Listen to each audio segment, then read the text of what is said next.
Shalom, selamat sore, apa kabarnya saudara? Luar biasa kita semua dalam pemeliharaan Tuhan ya. Beritakan Injil Kerajaan Allah. Tetapi seperti yang sudah difirmankan bahkan zaman Daud dahulu, bangsa-bangsa akan rusuh untuk apa saudara? Untuk ya dikatakan memerangi, bahkan untuk membenci orang-orang yang diurapi oleh Tuhan ya. Lalu Injil itu mulai dihambat, bahkan sampai saat ini kita lihat saudara ya, ketika kita mau memberitakan Injil memang tidak gampang, tidak mudah ya, ada saja tekanannya. Kenapa? Karena setan gak mau orang diselamatkan. Tapi kita harus selalu punya api Roh Kudus untuk memberitakan Injil. Orang itu tanya sama saya saudara, bayangkan saya ini bulan ini 3 minggu saya itu gak pulang Jakarta loh. Saya keliling ya penginjilan. Mereka bilang ibu tuh nggak capek toh. Kalau ditanya capek ya capek saudara. Enak tidur di rumah atau jalan-jalan di Plaza Indonesia ya toh. Seperti saudara-saudara ini. Ya enak nge-mall, ngafe, ngopi ya toh. Tapi ya itulah panggilan saya sebagai seorang penginjil. Ya saya harus pergi. Setiap kita yang percaya kepada Tuhan Yesus, kita dipanggil untuk memenangkan jiwa loh. Karena waktu kita nanti menghadap Tuhan mati, Tuhan gak tanya jumlah depositmu berapa. Tuhan gak tanya jumlah rumahmu berapa. Dia gak tanya mobilmu merek apa. Dia gak tanya jabatanmu di dunia apa. Itu semua gak masuk hitungan Tuhan. Tetapi Tuhan akan tanya, berapa banyak jiwa yang sudah kau bawa bagiku. Dimana kita ini sambil bekerja, sambil melayani, kita harus terus memberitakan Injil kebenaran. Amin saudara. Iya. Kemana kita harus beritakan? Nggak usah berdoa begini, Tuhan kirim aku ke Bangkok. Kata Tuhan, kejauhan keles. Iya. Saudara nggak perlu berdoa ke Bangkok dulu, atau ke Singapura, atau ke Amerika. Kirim aku Tuhan ke Alaska. Cuma ada beruang di sana. Ya, di mana saudara harus memberitakan Injil? Di komunitasmu, kepada sahabatmu, kepada orang yang ada di sekelilingmu. Karena Alkitab berkata, tuaian itu menguning, tapi penuai sedikit. Bayangkan sudah berapa puluh tahun saudara jadi Kristen. Itu yang Rasul Paulus bilang.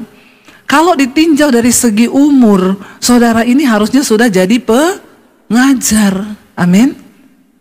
Tapi kan kebangetan, asas-asas dari kekristenan aja banyak yang belum ngerti. Halo saudara, ayo kita buka mata kita. Satu saat Tuhan datang atau kita mati, kita harus bertanggungjawabkan itu di hadapan Tuhan loh.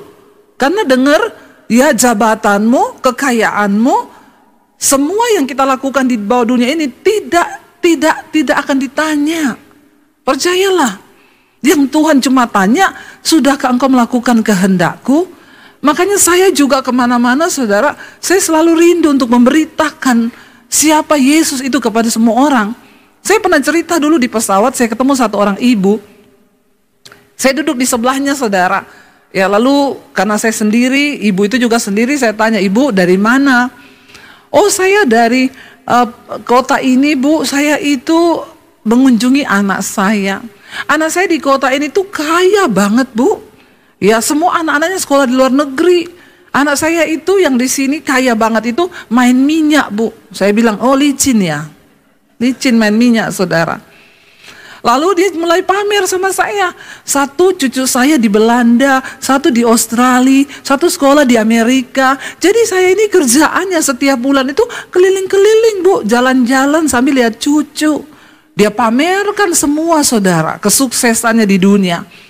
Lalu ketika dia diam, saya tanya gini, wow berarti ibu bahagia banget ya dengan hidup ibu ini di dunia. Anak-anak semua sudah jadi orang, ada yang minyak, ada yang ini. Ibu pasti ya sangat sempurna. Lalu dia bilang begini, tapi enggak gitu juga bu. Saya ini datang ke kota ini, ibu tahu nggak buat apa? Saya menghadiri sidang perceraian anak saya. Lalu dia mulai sedih. Jadi setiap orang itu ternyata punya kisah masing-masing dalam hidupnya. Sekalipun dibalut dengan kebahagiaan palsu di luar, tapi di dalam ternyata punya kisah. Lalu saya bilang, oh anak ibu yang main minyak itu, Iya Bu, ini mau cerai. Kasihan anak-anaknya semua masih muda-muda, belum menikah, papa mamanya mau cerai. Anak saya lagi yang satu di Jakarta, istrinya selingkuh Bu. Lalu saya tanya sama ibu itu, maaf ya Bu, ibu percaya Tuhan? Iya. Lalu kalau ibu mati, ibu percaya nggak masuk sorga? Terus dia bilang, kalau saya tuh kan percaya ya Bu, nanti kalau saya mati, saya diciptakan kembali. Saya lahir kembali, jadi apa Bu? Ya kalau saya hidupnya baik, amalnya baik, saya jadi manusia lagi yang lebih mulia dari saya. Tapi kalau saya amal ibadahnya tidak baik, nanti saya dicipta lagi jadi binatang. Oh, binatangnya apa ya Bu? Ya apa aja Bu, bisa anjing, ya kalau dicipta jadi anjing puji Tuhan ya Bu, apalagi anjingnya lucu. Ya pasti ditaruh di kamarnya orang kaya, dibikinin kamar. Sekarang kan banyak orang lebih sayang anjing daripada sayang orang kan. Ya buat anjing segala-galanya. Ada yang diulang tahunin, dipestain saudara ya. Saya bilang coba ibu bayangkan kalau ibu terlahir jadi kecoa. Ya, orang kalau ketemu dogi yang lucu bisa gini, halo dogi, lucu lucu lucu. Tapi kalau jadi kecoa, saudara pernah ketemu kecoa dan gini, halo kecoa, imut banget. Ada begitu? Pasti saudara kelainan jiwa. Orang itu kalau ketemu kecoa pengen apa? Ampuni mereka Tuhan. Ya, orang kalau ketemu kecoa pengen bunuh. Saya itu langsung ambil semprotan baygon. Saya semprot sampai mati. Nggak ada orang ketemu kecoa pengen nyayang. Ibu bayangkan Bu, kalau ibu terlahir jadi kecoa, lalu dia berpikir, iya juga ya Bu Debbie ya. Atau terlahir jadi tikus. Bu, saya mau kenalkan sama ibu jalan kebenaran. Lalu saya bersaksi sama dia bagaimana Tuhan selamatkan saya. Saya cerita bagaimana Yesus mengubah hidup saya. Ya, lalu dia dijamah Roh Kudus. Saudara, terakhir saya bilang, ibu mau nggak saya doakan Bu? Saya berdoa buat dia saudara di atas pesawat. Ya, ketika saya doakan, apalagi pramugari berkata, kita sedang ada dalam cuaca buruk. Ya, kenakan sabuk pengaman. Jadi ketika amin saya berdoa, saya bilang, Bu, kalau ibu mati sekarang, ibu yakin gak masuk surga? Saya percaya Bu, kalau saya berada di dalam Kristus. Dia bilang begini, ada tetangga saya yang setiap minggu ngajak saya ke gereja Bu, tapi saya nggak pernah mau. Tapi sejak ibu mendoakan saya ini, nanti besok minggu saya mau cari tetangga saya mau ikut dia ke gereja. Amin saudara. Harusnya kita ini punya api yang membara. Ketika ketemu orang itu, langsung di otak kita ini target saya nih. Saya dulu itu, jadi orang itu mau menginjil itu seperti sales asuransi. Ada di sini yang jadi agen asuransi? Saya dulu pernah saudara. Ya, saya setiap minggu dulu top agent terus. Bagaimana nggak top agent? Setiap minggu 6-7 case saya closing. Itu saya lihat orang tuh, saya lihat target nih. Harusnya seperti itu kita nih menginjil. Kalau lihat orang, wah target nih, usahakan sampai closing. Amin. Nggak ada amin lagi. Ngomong amin aja malas ini orang-orang ini. Ampuni mereka Tuhan, karena mereka tahu apa yang mereka lakukan. Ingat loh saudara, kita diselamatkan bukan cuma untuk diri kita sendiri. Ya, kita harus selamatkan orang lain. Anak-anak muda, engkau punya teman di sekolah, di kampus, kenalkan dia sama Yesus. Amin. Coba kita lihat di sana. Ketika akhirnya Petrus dan Yohanes ditangkap, mereka itu ditangkap kenapa saudara? Karena mereka mendoakan orang, mereka menginjili orang, lalu orang itu kemudian percaya. Ketika itu ya kaisar dan para imam-imam kepala ini merasa terusik ya, jangan sampai orang-orang ini dimenangkan bagi Kristus. Lalu Yohanes dan Petrus ditangkap.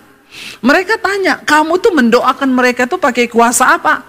Mereka bilang, pakai kuasa Yesus yang sudah kamu salibkan itu. Lalu akhirnya mereka ditangkap dan mereka dicari alasan untuk dipenjara. Tapi kemudian Petrus dan Yohanes berkata, dengan alasan apa kamu itu mau memenjarakan kami? Tidak ada alasan. Apakah karena kami menyembuhkan orang lalu kalian akan penjarakan kami?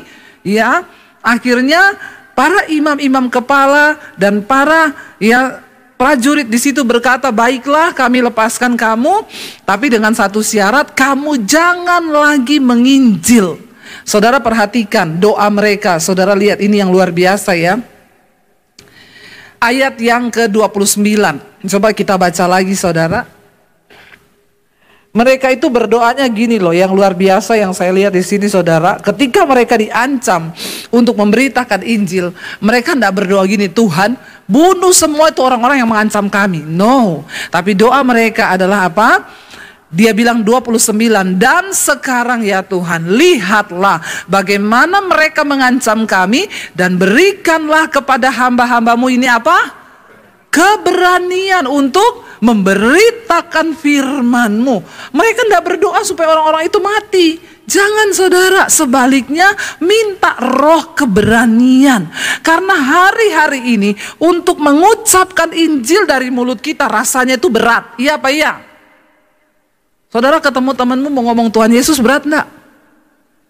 Halo? Berat kan? Anak-anak muda, kau takut dihakimi. Nanti dibilang sok rohani, sok suci, sok kudus. Enggak boleh loh. Karena kita harus menginjil sebelum Tuhan datang kali yang kedua. Kita sedang berpacu dengan waktu. Tuhan masih mengulur waktu supaya semakin banyak orang diselamatkan, dan ini tugas kita. Lalu saudara dikatakan di sana, akhirnya mereka pulang kepada teman-teman mereka dan mereka berdoa bersama-sama di dalam satu komunitas sel, kumpulan orang-orang benar. Waktu mereka sedang berdoa, goyanglah tempat mereka berkumpul itu, dan mereka semua penuh dengan Roh Kudus. Lalu mereka memberitakan firman Allah dengan berani. Kenapa mereka berkumpul bersama?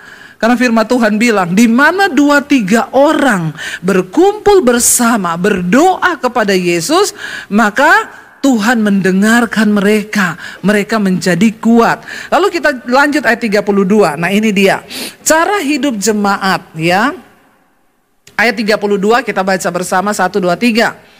Adapun kumpulan orang yang telah percaya itu, mereka sehati dan sejiwa, dan tidak ada seorang pun yang berkata bahwa sesuatu dari kepunyaannya adalah miliknya sendiri, tetapi segala sesuatu adalah kepunyaan mereka bersama. Ini susah enggak saudara? Kalau zaman sekarang susah enggak? Susah loh. Punya saya, punya saudara juga punya saya. Untung di saya dong. Ya, punyanya saudara jadi punya saya juga. Nggak ada yang bilang punyaku, ya. Tapi ini gereja mula-mula. Sekarang ini nggak tahu ya. Orang semua lebih ya kepada kepentingan diri sendiri. Ayat 33 kita baca. Dan dengan kuasa yang besar, rasul-rasul memberi kesaksian tentang kebangkitan Tuhan Yesus, dan mereka semua hidup dalam kasih karunia yang melimpah-limpah karena mereka sehati dan sejiwa. Sekarang ini jangankan di satu komunitas, di rumah tangga aja suami istri itu jarang yang sehati sejiwa. Ya, sehidup semati, satu hidup satu. Ya itu yang terjadi. Tapi zaman dulu dalam komunitas mereka sehati sejiwa. Lalu dikatakan ayat 34. Nah ini saudara sebelum syok membacanya persiapkan mentalmu. Ya kita baca bersama 1, 2, 3. Sebab tidak ada seorang pun yang berkekurangan di antara mereka, karena semua orang yang mempunyai tanah atau rumah menjual kepunyaannya itu, dan hasil penjualan itu mereka bawa dan mereka letakkan di depan kaki rasul-rasul, lalu dibagi-bagikan kepada setiap orang sesuai dengan keperluannya. Wow enggak? Zaman sekarang ini terjadi? Rumah, tanah dijual. Tapi ini bukan pendeta yang suruh. Kerelaan. Kalau nggak rela jangan. Dulu ada jemaat datang sama saya, Bu, saya sekarang nggak punya rumah. Kenapa? Soalnya dulu ada pendeta suruh saya jual rumah saya untuk diberikan untuk penginjilan misi. Jadi saya kasih semua uangnya sama dia. Terus sekarang saya gimana? Saya bilang, kau pergi tinggal sama itu pendeta itu yang suruh kau jual rumah. Ya jangan datang sama saya. Kenapa saya yang dapat pahitnya? Sana yang dapat enaknya, saya yang dapat pahitnya. Saudara, ini kalau rela, bukan karena paksaan. Zaman dulu ketika orang dijamah Roh Kudus, mereka tuh terbakar, saudara. Ya, bukan hanya uang yang mereka beri, rumah, tanah dijual untuk kebutuhan bersama-sama. Hari ini saya tidak suruh saudara jual rumah, saya nggak suruh saudara jual tanah, tapi kita ambil spirit dari jemaat mula-mula dalam kelompok sel yang benar. Tidak ada yang berkekurangan, mereka saling berbagi. Mari kita mulai perhatikan orang-orang di sekeliling kita. Kita berbagi, saudara. Karena saya mau ngomong, untuk bisa berbagi itu adalah anugerah Tuhan loh. Tidak semua orang bisa berbagi. Makanya kemarin saya masuk, ada orang WA ke saya, Bu, ini gereja kami. Dia kirim foto-foto, saudara. Saya survei lewat beberapa teman, benar nggak ini gereja mereka keadaannya seperti ini? Lalu dia bilang, iya Bu, memang benar, mereka itu gerejanya seperti itu. Ketika saya dapat begitu, baru saya ngomong, oke, nanti kita akan bangun. Ya, kamu pergi ke toko bahan bangunan, tanya yang dibutuhkan apa-apa aja, saya transfer ke toko bangunannya. Saya bilang sama Tuhan, terima kasih Tuhan, ini adalah anugerah. Kenapa saya bilang anugerah? Karena tidak semua orang bisa dapat kesempatan untuk berbuat baik. Nggak semua orang berbuat baik di tempat yang tepat loh, saudara, bukan di tempat yang tidak tepat. Iya, saya ingat dulu ada satu orang ibu, dia WA kepada saya, dia bilang, Bu Debbie, saya beberapa minggu ini baru menemukan channel ibu di YouTube. Saya baru menyadari, Bu, bahwa ternyata selama ini saya hanya hidup untuk uang, cari uang. Dia punya tambang, saudara. Dan akhirnya dia bilang begini, Bu, boleh nggak saya mau ikut ibu ke daerah-daerah? Saya juga pengen ketemu pendeta-pendeta di pedalaman. Saya bilang, ayo kalau ibu mau. Oke ya Bu, nanti saya ikut ya Bu. Saudara, baru dia bilang begitu, seminggu kemudian dia WA saya, Bu, saya kan memang ada sakit beberapa waktu ini. Saya check up ke dokter kemarin, dokter menyatakan saya kena kanker otak stadium akhir. Jadi ini lagi pergumulan apakah saya harus dioperasi atau tidak, karena dokter bilang itu harus dioperasi. Ibu doakan ya Bu, saya pengen pelayanan bareng ibu. Akhirnya saudara, dia dioperasi. Hanya dalam waktu beberapa saat, tiba-tiba sejak dioperasi dia koma, tidak sadar sampai meninggal. Saya itu bertanya sama Tuhan, gini, Tuhan, bahkan untuk berbuat kebaikan pun, itu semua ternyata ada waktu Tuhan. Ada orang yang rindu, kepengen membalas cinta kasih Tuhan, tapi gak dapat kesempatan, saudara. Ya, karena itu, mari kita bertumbuh dalam satu komunitas yang sehat. Kenapa, saudara? Kita harus bertumbuh dalam satu komunitas yang sehat. Yang pertama, karena firman Tuhan berkata, coba kita buka bersama, saudara, ya, dalam 1 Korintus, ya. Pergaulan yang buruk itu merusak kebiasaan baik. 1 Korintus 15 ayat 33. Mengapa kita harus ada dalam komunitas yang benar, yang sehat, bertumbuh di sana? Baca bersama 1, 2, 3. Janganlah kamu sesat. Pergaulan yang buruk merusakkan kebiasaan yang baik. Ternyata orang yang tersesat itu bukan dia yang pergi berdoa di bawah pohon pakai asap-asap, bukan. Orang yang tersesat bukan hanya ketika kau pergi ke dukun, tetapi ayat ini dengan jelas berkata, janganlah kamu sesat. Pergaulan yang buruk merusakkan kebiasaan baik. Jadi waktu kita salah bergaul di satu komunitas yang salah, kita ini akan gampang tersesat. Karena kebiasaan baik kita perlahan akan mulai berubah menjadi buruk. Hati-hati dengan komunitas di mana saudara berada. Di kantormu, di kampusmu, waktu engkau mulai hidup dengan prinsip kebenaran firman Tuhan, bertahanlah di sana. Saya banyak orang datang, Bu, tadinya saya ini tidak merokok, tapi karena semua teman-teman saya merokok, terpaksa saya merokok. Kamu nggak perlu ikut merokok ketika kamu ada di komunitas yang begitu. Saya ini tadinya nggak suka dugem, Bu, tapi sejak saya bergaul dengan teman-teman di kampus saya, mereka suka dugem. Akhirnya sekarang saya dugem. Jadi tiap malam dia dugem, dunia gemetar. Ya, jangan saudara. Mari kita berdoa supaya kita ini terjaga dalam, kenapa kita harus ada dalam komunitas yang sehat? Karena pergaulan yang buruk itu merusak kebiasaan baik. Yang kedua, kenapa kita harus ada di komunitas yang sehat? Karena kita butuh nasihat yang benar. Dalam hidup ini sering kita menghadapi persoalan masalah, kita perlu mendapatkan nasihat. Kalau engkau ada di komunitas yang benar, nasihatnya juga benar. Tapi waktu kau ada di komunitas yang salah, ya, misalnya anak muda curhat, aduh gua tuh di rumah orang tua gua ribut terus, mau ngapain ya udah dugem aja, lu mabuk ngapain juga lu urusin. Salah lo. Tapi ketika engkau bergaul dalam komunitas anak Tuhan, kita akan saling mengingatkan, doa datang sama Tuhan. Ya, saudara, hari-hari ini untuk mendengarkan nasihat yang baik itu sudah jarang. Yang ketiga, kenapa kita harus ada dalam komunitas yang baik, bertumbuh dalam iman? Karena kita diciptakan sebagai makhluk sosial. Kita nggak bisa hidup sendiri, kita membutuhkan Tuhan, kita butuh bersinergi dengan orang lain, sebab mujizat juga terjadi lewat orang lain.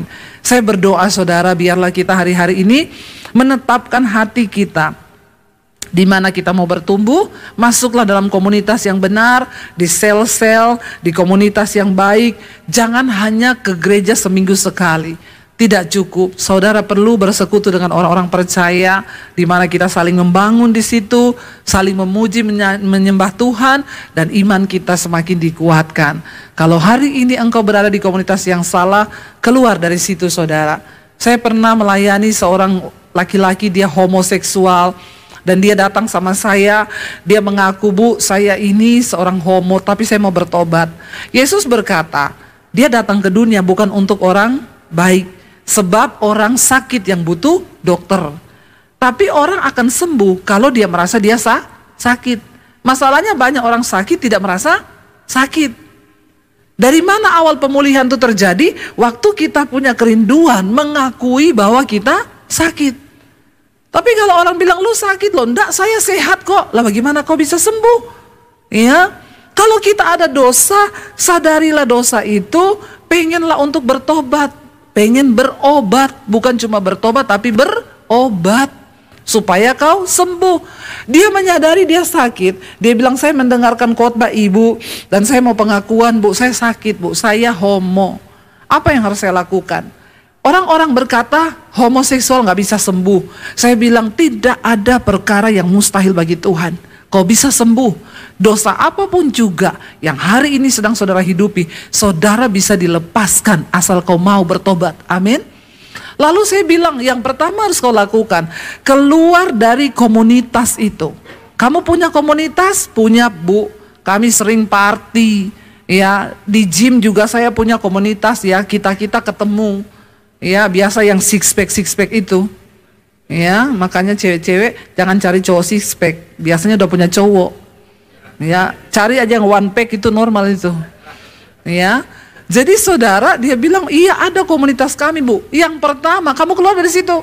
Keluar dari grup WA-nya. Ya, kalau perlu blokir semua. Untuk hidup benar, memang ada harga yang harus dibayar. Kita harus benar-benar putus hubungan. Jangan mau, ya. Saudara nanti akan terus dibawa kalau akhirnya dia lakukan itu, saudara.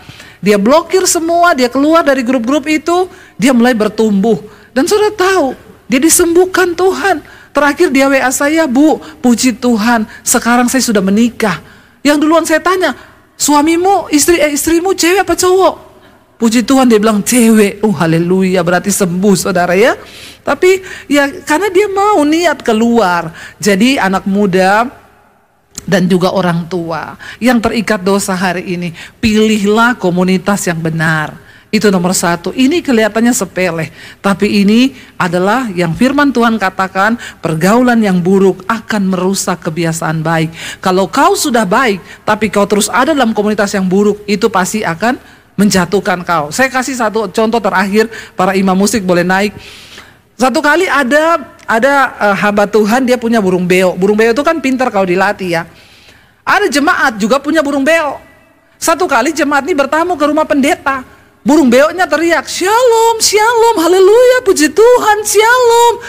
Jemaatnya bilang, Pak Pendeta, burungnya Pak Pendeta kok pinter ya, ngomongnya shalom. Saya juga punya burung beo. Terus Tapi kalau ketemu orang dia bilang kurang ajar, setan. Padahal kan burung beo itu tergantung yang dia dengar tiap hari toh.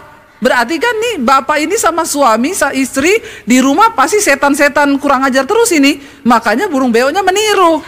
Jadi dia bilang gini, Pak Pendeta, boleh nggak burung beonya saya pinjem 1 minggu aja tak bawa ke rumah, supaya burung beo saya bisa shalom, haleluya, puji Tuhan. Oh iya silakan, dibawalah seminggu. Seminggu kemudian dibalikin. Begitu balik ke rumah ketemu Pak Pendeta, dia bilang, setan kurang ajar. Pak Pendeta bilang, lah kenapa burung beo saya jadi begini? Berubah ke hal yang buruk lebih gampang daripada berubah ke hal yang baik. Jangan merasa kuat dengan hidupmu. Oh saya kuat kok Bu, saya mau melayani mereka. Ada dulu pendeta, dia datang ke tempat pelacuran tiap malam. Alasannya untuk menginjil. Dan apa yang terjadi? Bukan pendeta yang menggarami pelacur, malah pelacur menggarami Pak Pendeta, ya. Lalu terjadilah hal-hal yang diinginkan.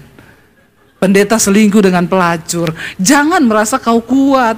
Burung beo yang shalom, haleluya, bisa jadi setan, kurang ajar lah ini. Kenapa? Berubah ke hal yang buruk lebih cepat. Karena kita semua punya apa? Bibit dosa. Makanya tentukan komunitasmu sekarang, anak-anak muda juga tentukan sekarang. Karena waktu Tuhan datang, Tuhan akan meminta pertanggungjawaban dari hidup kita. Mana para imam musik ya? Saya percaya saudara, waktu kita rindu menggenapi firman Tuhan, maka kita akan melihat mujizat dan pertolongan Tuhan. Mari kita bangkit berdiri bersama. Saudara, firman Tuhan berkata, di akhir zaman yang kudus akan semakin kudus, yang fasik akan semakin fasik. Mari kita tentukan hari ini kemana kita akan membawa hidup kita. Firman Tuhan berkata, akan ada perbedaan di hari-hari yang terakhir. Kita tidak punya pilihan selain menetapkan hati kita untuk ada di komunitas yang benar, bertumbuh dalam pertumbuhan iman yang benar. Terima kasih Bapa. Hamba berdoa untuk setiap anak-anak-Mu yang hadir. Biarlah kami rindu untuk menggenapi firman Tuhan dalam hidup kami. Karena ada begitu banyak janji yang Tuhan beri bagi kami. Dan itu akan terjadi ketika kami sungguh-sungguh menghidupi setiap firman Tuhan. Tanamkan kami dalam komunitas yang benar. Dan beri hati kepada kami yang penuh belas kasihan untuk orang-orang yang belum mengenal Tuhan. Supaya kami dengan api yang berkobar memberitakan Injil Kerajaan Allah. Supaya satu saat ketika kami berdiri di hadapan Tuhan, kami dapat mempersembahkan jiwa yang kami bawa untuk diselamatkan bagi Kristus. Terima kasih Bapa, materaikan firman-Mu dalam hidup kami. Roh Kudus yang mengajarkan kepada kami kekuatan dan kuasa untuk melakukan firman Tuhan. Di dalam nama Yesus, yang percaya diberkati Tuhan, katakan bersama amin, amin. Tuhan memberkati, silakan duduk Bapak Ibu. Puji nama Tuhan, kita semua diberkati Om. Amin saudara. Saya mau lihat tangan-tangan yang berkati. Boleh kasih tepuk tangan buat Tuhan Yesus. Haleluya. Baik, kita akan memberikan persembahan syukur kita. Bapak Ibu Saudara bisa memberikan secara tunai melalui amplop yang sudah tersedia di kursi Bapak Ibu Saudara. Atau secara non tunai Bapak Ibu Saudara bisa scan QR code yang tertera di amplop. Atau bisa swipe di mesin EDC yang sudah disediakan di depan. Baik Bapak Ibu Saudara, sebelum kita memberikan persembahan syukur kita, mari sama-sama kita berdoa. Haleluya. Tuhan, kita sudah diberkati lewat firman Tuhan. Mari kita akan memberikan persembahan karena Tuhan sudah memberi yang terbaik, sudah memberikan hidupnya bagi kita. Mari siapkan hati kita, kita beri yang terbaik, yang layak untuk Tuhan lewat pekerjaan Tuhan di tempat ini. Mari kita berdoa. Terima kasih Tuhan, kami bersyukur di malam sore menjelang malam hari kami sudah diberkati oleh firman. Biarlah firman ini Tuhan memerdekakan kami. Kami tidak terikat dengan hal-hal buruk, tapi kami dibebaskan supaya hidup kami boleh mendapatkan hidup yang lebih baik. Karena itu Tuhan, biarlah lewat ini Tuhan pertemukan kami dengan komunitas-komunitas yang membangun, komunitas yang memberkati, komunitas yang membawa perubahan demi perubahan. Sehingga hidup kami boleh berdampak menjadi berkat, sehingga Tuhan dipermuliakan. Terima kasih Tuhan untuk hamba-Mu Ibu Debbie yang sudah menyampaikan firman, kembalikan kekuatan urapan baru dan berikan stamina yang prima untuk hidupnya dipakai untuk memuliakan Tuhan. Tuhan terus berkati pelayanannya ke depan bersama dengan keluarga. Terima kasih Tuhan untuk kami semua yang sudah diberkati, kami sudah diteguhkan dan saatnya Tuhan kami akan memberi, kami meresponi kebaikan kasih Tuhan lewat persembahan kami. Kami sadar Tuhan kalau kami memberi bukan karena kami hebat, tapi karena Tuhan sudah melakukan yang terbaik bagi kami. Jamah hati kami Tuhan untuk kami melakukan dan memberi yang terbaik yang layak untuk kemuliaan bagi nama Tuhan. Karena itu Tuhan berkati setiap bentuk persembahan kami. Ini tanda syukur hormat kami. Biarlah Tuhan yang berkati lewat usaha bisnis rumah tangga, lewat kesehatan masa depan kami. Bahkan apapun yang kami kerjakan dijadikan berhasil, nama Tuhan dipermuliakan. Tidak ada belalang, pelahap, pelompat, pengeluaran tidak mestinya kami tolak di dalam nama Tuhan Yesus Kristus. Terima kasih Tuhan. Kami siap memberi dengan penuh ucapan syukur di dalam nama Yesus Kristus. Mari umat yang percaya katakan amin. Selamat memberi Bapak Ibu Saudara. Selagi kita memberi, kita akan menyaksikan dan mendengarkan kesaksian pujian dari sebuah keluarga yang sangat diberkati Tuhan. Bapak Partai Siombing beserta dengan kedua putrinya, Vina Siombing dan Bianda Siombing. Mari kasih tepuk tangan saudara. Haleluya. Puji Tuhan. Shalom Bapak Ibu sekalian. Saya tentunya bersyukur kepada Tuhan karena boleh dipercaya terus untuk menyampaikan kesaksian pujian. Karena itu yang Tuhan berikan kepada kami, ada sedikit dikasih talenta, dan dengan talenta yang ada kami mau berikan, mengembalikan semua yang terbaik bagi Tuhan. Ya mungkin Bapak Ibu selalu lihat sini, ini siapa sini singernya gitu ya. Ini para singer, kadang dia jadi WL juga di sini. Ini adalah putri saya yang pertama, Bianda Siombing, dan ini yang kedua Alvina. Ada satu lagi yang kecil, masih umur 10 tahun, ada di belakang gitu ya kan. Dan pada kesempatan ini saya ingin menyampaikan satu pujian yang sangat sederhana dan nanti kita bisa nyanyikan bersama-sama dengan judul I Speak Jesus.